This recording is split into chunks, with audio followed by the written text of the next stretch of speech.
Jamaica টেস্টের দ্বিতীয় ইনিংসে পাল্টা আক্রমণের মানসিকতার প্রশংসা করেছেন tiger head coach Phil Simmons. ধারাবাহিকভাবে এমন ক্রিকেট খেলতে দলকে উদ্বুদ্ধ করেছেন তিনি।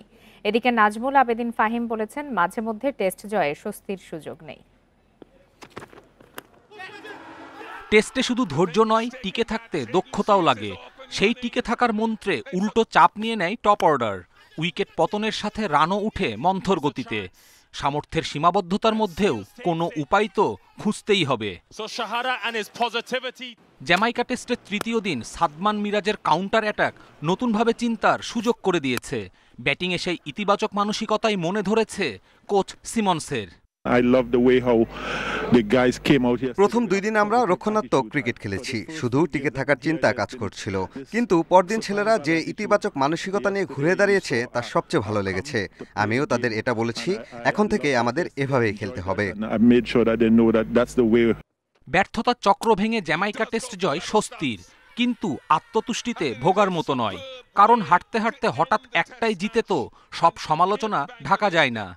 আমাদের যোগ্যতা যতটুকু তার 80% 90% আমরা কনসিস্টেন্টলি খেলতে পারছি, এই জিনিসটা খুব জরুরি।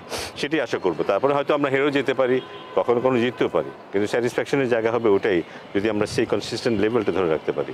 টেস্ট জিততে দরকার একাগ্রতা, শক্ত মানসিকতা।